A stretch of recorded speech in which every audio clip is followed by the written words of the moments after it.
This is our first video on algebra, which means we're going to be using letters as well as numbers.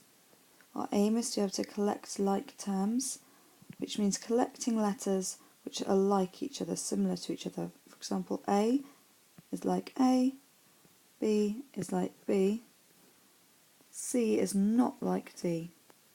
And we'll have a look at these three examples. Let's start off with the first example. Well, here we've got A plus A plus A plus A plus A plus A, take away A plus A. And I want to collect all the ones that are similar. We're going to do this by looking at it visually with arrows. So if I imagine each A is a red arrow, now all this first A, I'm going to model it as an arrow like this. I'm going to add an A, so I'm going another A in the same direction, another A, another A, another A, another A, but now I've come to this, take away A, which means it's still an arrow, but I'm going in the opposite direction. So let's put that facing the other way for now, and then we've got plus A, so we've got one more going that direction. Now that could be a little bit confusing, so let's put all of mine in one direction that should be in one direction, so those are all in the same direction. Got one more in that direction, got one in this direction, and let's see where I go. Well, if I start here, where I'm going to end up, 1, 2, 3, 4, 5, 6, 7, but then I've got to come back 1, 6. So I am here 6 positions to the right of where I started, and in numbers that would be 6, A. Okay, let's try the next one. So for number 2, it's a little bit different, because I've got my B's, which I'll show with blue arrows. Let's start with those, see where we go. B plus 3B, okay, plus 2. But this 2 is not 2B, it's just 2.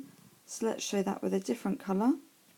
I'm going to choose green, so there's 2 there, 2 in that direction. We've got my B's, which are going in this direction, and we've got my 5. Okay, let's look at my blues. I've got 4 in one direction, these 2 in the other direction, so let's put them underneath. So in total, I go 1, 2, 3, 4, but I have to go back 2, so I'm here. 2 positions to the right of where I started, so that's a positive 2B. With my green, 1, 2, 3, 4, 5, 6, 7, that's a positive 7 direction, so I have 2B plus 7. Probably at the stage where you might think you don't need to draw the diagrams anymore, you might not. You can look at it just by the numbers. B plus 3B is 4B. There's nothing to do with B here. 4B take away 2B is 2B. That's my B's, and you look at the numbers. 2 plus 5 is 7. 2B plus 7.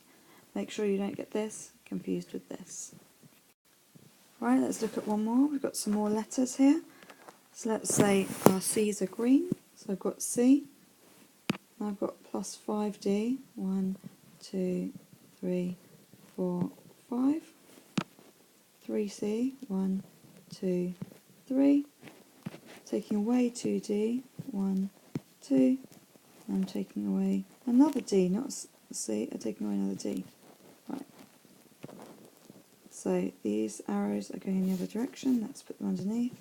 1, 2, 3. That's what we've got. With the C's, we've got 1, 2, 3, 4.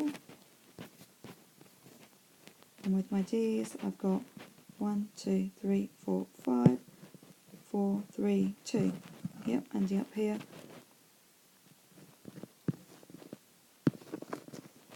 So my final answer is 4C plus 2D. The reason I'm sometimes putting a plus and sometimes not, although officially this is positive. I could put a plus here, but normally in numbers we don't put a plus when it's at the beginning of a normal number. We just know by definition that it is already positive. So that is a positive 4. would only be, the reason that we have to put it for the 2D is that if I put it just like this next to each other for C2D, with nothing in between, we don't know what we're actually doing here. So you need to put your plus sign in. Okay, you have a go at the examples now.